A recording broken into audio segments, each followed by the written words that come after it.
সুপ্রিয় শিক্ষার্থী, আশা করি তোমরা সবাই ভালো আছো, সুস্থ আছো। আজকে আমি তোমাদেরকে যুক্তিবিদ্যা দ্বিতীয় পত্র পড়াবো। আজকে যে অধ্যায়টা পড়াবো সেটার নাম হচ্ছে ব্যাখ্যা।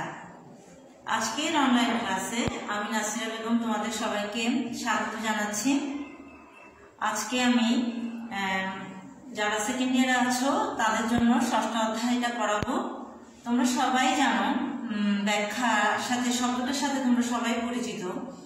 ব্যাখ্যার ইংরেজি হচ্ছে এক্সপ্লেনেশন।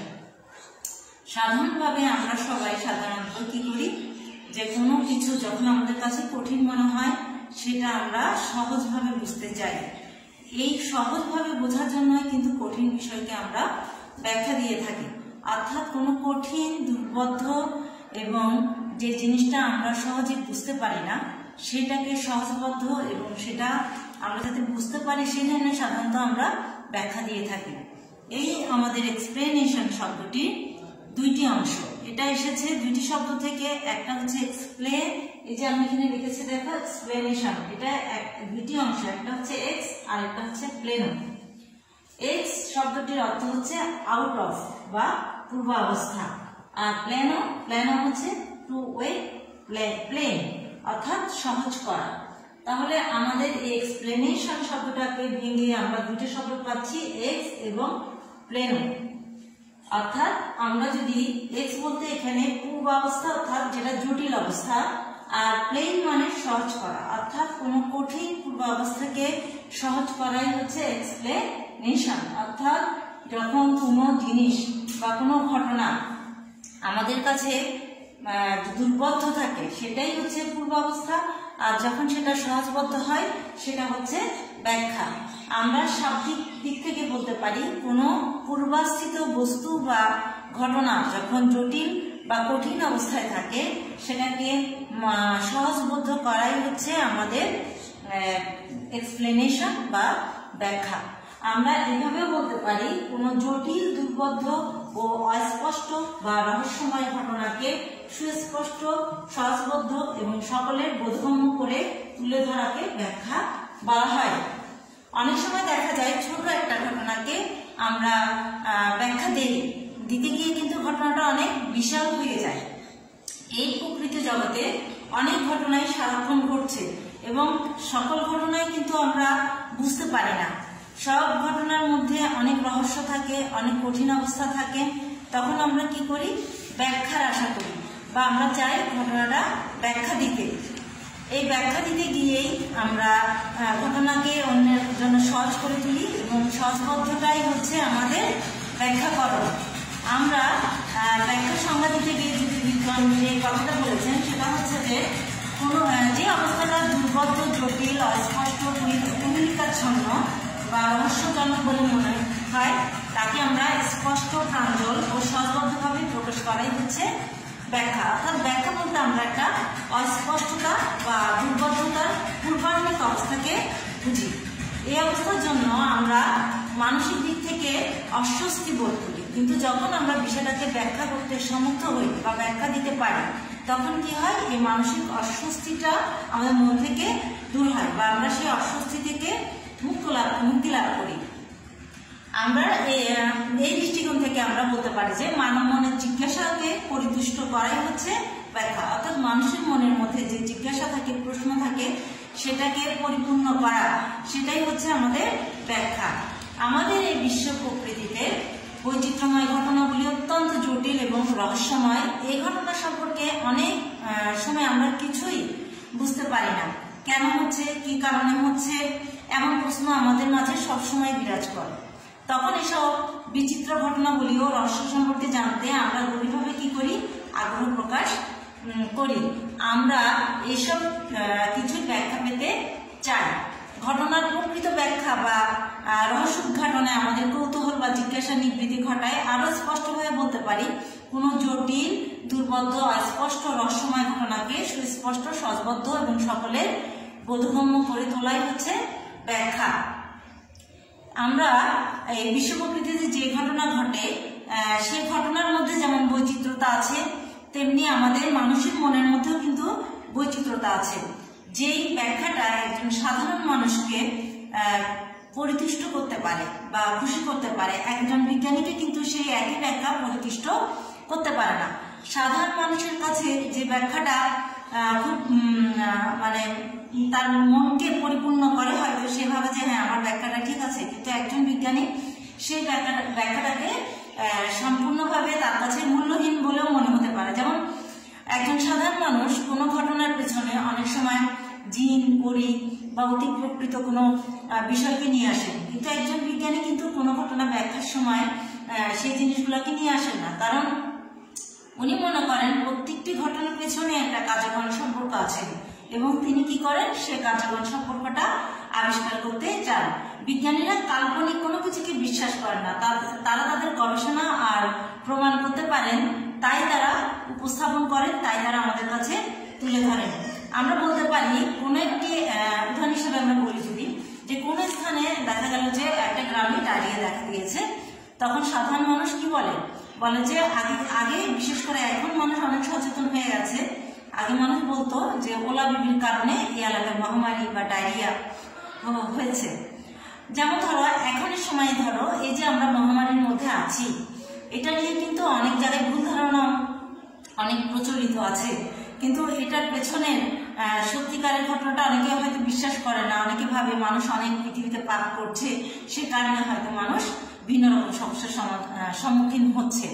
ঠিক একইভাবে কিন্তু একজন বিজ্ঞানী সেটা বিশ্বাস করবে না, সে কি বলবে যে ডায়রিয়া কেন হয়েছে, যে একটা জীবাণু আক্রান্ত হওয়ার কারণে বা মানুষ ময়লা পানি, দূষিত পানি পান করার কারণে সে ডায়রিয়াতে আক্রান্ত হচ্ছে। এভাবে আমাদের সাধারণ মানুষ এবং আমাদের বৈজ্ঞানিক ব্যাখ্যার মধ্যে কিছুটা তফাৎ বা পার্থক্য রয়েছে। আমরা ব্যাখ্যার যে বৈশিষ্ট্যগুলো আছে সেই বৈশিষ্ট্যগুলো যদি আমরা দেখি তাহলে কিছু বৈশিষ্ট্যের সন্ধান করতে পারি বা কিছু আমরা বৈশিষ্ট্য পাই। যেমন ব্যাখ্যা কি করা হয়, ব্যাখ্যা সাধারণত সাধারণ নিয়ম সম্পর্কে হতে পারে, আবার বিশেষ বিষয় বা ঘটনা সম্পর্কেও হতে পারে ব্যাখ্যাটা, আবার ব্যাখ্যা সাধারণ নিয়ম প্রতিষ্ঠার উদ্দেশ্যও হতে পারে, আবার সাধারণ এবং ব্যাপকতর নিয়মের অধীনে কম ব্যাপক নিয়ম বা নির্দিষ্ট কোনো বিষয় সম্পর্কেও হতে পারে। তারপর অস্পষ্ট, দুর্বোধ্য, রহস্যময় কোনো বিষয়কে আমরা স্পষ্ট এবং সহজবদ্ধ করার জন্য ব্যাখ্যা দিয়ে থাকি। ঘটনার প্রকৃত কারণ বা নিয়ন্ত্রণকারী শক্তি সম্পর্কে স্পষ্ট ধারণা পাওয়ার জন্য, অর্থাৎ ঘটনাটা কে ঘটাচ্ছে, কেন ঘটছে, এই বিষয়গুলো, এই প্রশ্নগুলোর উত্তর পাওয়ার জন্য আমরা ব্যাখ্যা দিয়ে থাকি। এছাড়া ব্যাখ্যাকারীর অবস্থা, বোধশক্তি এবং তার চিন্তা চেতনার উপরও কিন্তু ব্যাখ্যা বিভিন্ন ধরনের হয়। অর্থাৎ একজন সাধারণ মানুষ যে দৃষ্টিভঙ্গিতে ব্যাখ্যা দিচ্ছে, একজন বিজ্ঞানী কিন্তু সেই দৃষ্টিভঙ্গিতে ব্যাখ্যা দিচ্ছে না। তারপর স্থান, কাল, পাত্র ভেদে ব্যাখ্যা বিভিন্ন রকম হতে পারে, যেমন বাস্তবের সাথে সামঞ্জস্যপূর্ণ হতে পারে, তেমনি আবার বাস্তবের সাথে অসামঞ্জস্যপূর্ণ হতে পারে। যেমন একটু আগেই আমি বললাম, আমরা সাধারণত অতিপ্রাকৃত বা দৈব কোনো শক্তিকে নিয়ে আসি সাধারণ মানুষ ব্যাখ্যা দিতে গিয়ে, কিন্তু আমাদের বিজ্ঞানীরা সেটা করবে না। তারা ব্যাখ্যা দেওয়ার সময় তারা অবশ্যই কার্যকারণ আবিষ্কারের চেষ্টা করবে। তো আমাদের এই ব্যাখ্যাকে দুই ভাগে ভাগ করা হয়েছে। আমরা যদি ব্যাখ্যাকে ভাগ করি,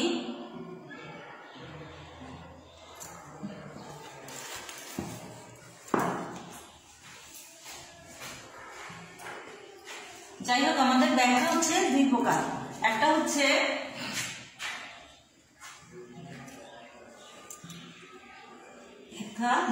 একটা হচ্ছে আমাদের বৈজ্ঞানিক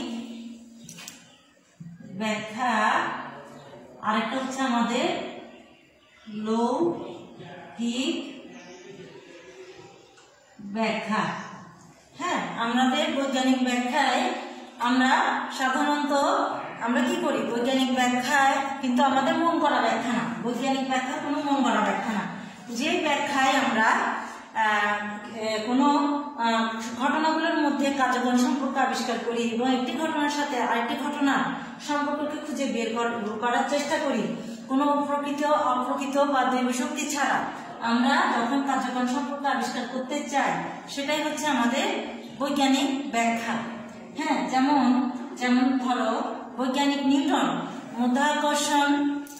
মধ্যাকর্ষণ শক্তি, যে মধ্যাকর্ষণের কথা বলেছেন উনি, কিন্তু এটা ছিল বৈজ্ঞানিক ব্যাখ্যা, কারণ তিনি জোয়ার ভাটা, গ্রহ নক্ষত্র, এই সবকিছুর গতিবিধি সম্পর্কেই তিনি জানতেন। তো তিনি কি করলেন, প্রথমে মাধ্যাকর্ষণকে প্রকল্প হিসাবে অনুমান করলেন। এরপর উনি এই প্রকল্প থেকে আমাদের জড়বস্তু ধ্রুপতনের কারণ আবিষ্কার করতে গিয়ে মাধ্যাকর্ষণ শক্তির কথা বলেছেন।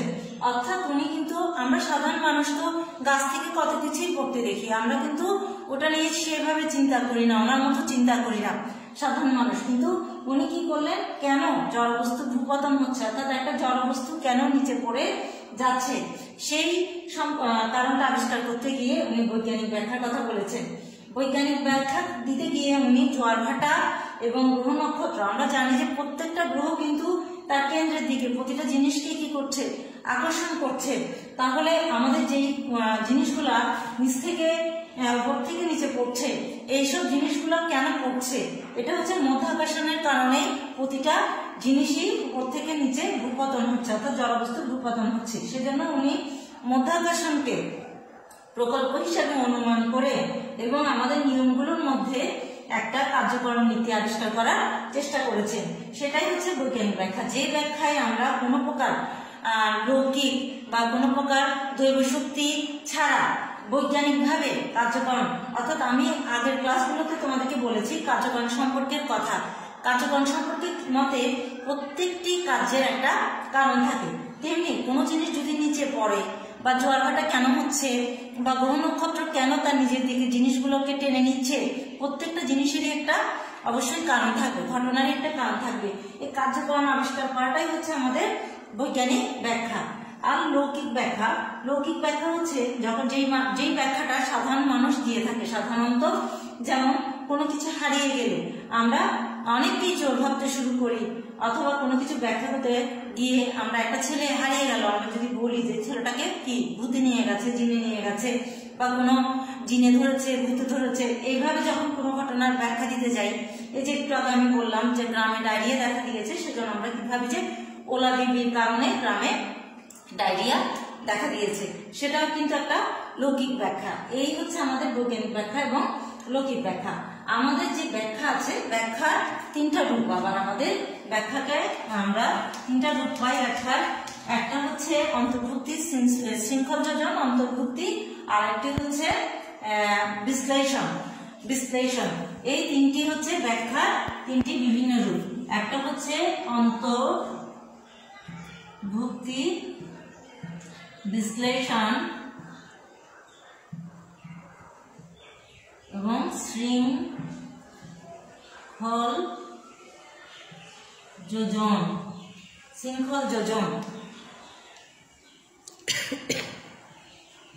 এই তিনটি হচ্ছে ব্যাখ্যার তিনটি রূপ। এখানে অন্তর্ভুক্তিতে আমরা কি করি, যে আমাদের ব্যাখ্যা করতে গিয়ে ছোট ছোট নিয়মগুলোকে, বিশেষ নিয়মগুলোকে আমরা বড় নিয়মের মধ্যে নিয়ে আসি। আর বিশ্লেষণ, আমরা ব্যাখ্যার নিয়মগুলোকে বিশ্লেষণ করি, এবং শৃঙ্খল যোজন হচ্ছে দূরবর্তী কারণ এবং কার্যের মাঝখানে যে গ্যাপটা আছে, সেই কারণগুলো আমরা আবিষ্কারের চেষ্টা করি। এই ব্যাখ্যার অন্তর্ভুক্তি, বিশ্লেষণ, শৃঙ্খল যোজন নিয়ে আমরা পরবর্তী ক্লাসগুলোতে আরো বেশি আলোচনা করব। তাহলে আজকে আমরা কি বললাম, যে শুধুমাত্র ব্যাখ্যা কি এবং ব্যাখ্যার দুই শ্রেণী বিভাগ, অর্থাৎ আমরা ব্যাখ্যাকে বৈজ্ঞানিক ব্যাখ্যা এবং লৌকিক ব্যাখ্যা দুই শ্রেণীতে বিভক্ত করতে পারি। আমরা বৈজ্ঞানিক ব্যাখ্যার ক্ষেত্রে অবশ্যই ঘটনার কার্যক্রম সম্পর্কে আবিষ্কার করতে চাইব, আর আমাদের লৌকিক ব্যাখ্যার ক্ষেত্রে আমরা কি করি, সাধারণত সাধারণ মানুষ যেভাবে তাদের ব্যাখ্যাটা দেয় সেটাইকে আমরা লৌকিক ব্যাখ্যা বলে মনে করি, এবং সেই ব্যাখ্যাটাই হচ্ছে আমাদের সাধারণত প্রচলিত। সাধারণ মানুষ খুব সহজে মন করা একটা কাহিনী দিয়ে ওটাকে ব্যাখ্যা করার চেষ্টা করে। তাহলে আমরা বলবো কি, কোনো জটিল, দুর্বোধ্য, অস্পষ্ট বা রহস্যময় ঘটনাকে সুস্পষ্ট, সহজবোধ্য এবং সকলের বোধগম্য করে তুলে ধরাকে ব্যাখ্যা বলা হয়। আর ব্যাখ্যা হচ্ছে দুই প্রকার, বৈজ্ঞানিক ব্যাখ্যা এবং লৌকিক ব্যাখ্যা। আশা করি তোমরা ব্যাখ্যা বুঝতে পেরেছো। তোমরা নিজেরা বাসায় একটু চর্চা করবে, তাহলে তোমাদের আরো ভালোভাবে বুঝতে পারবে। আজকের মতো এখানে শেষ। খুদা হাফেজ।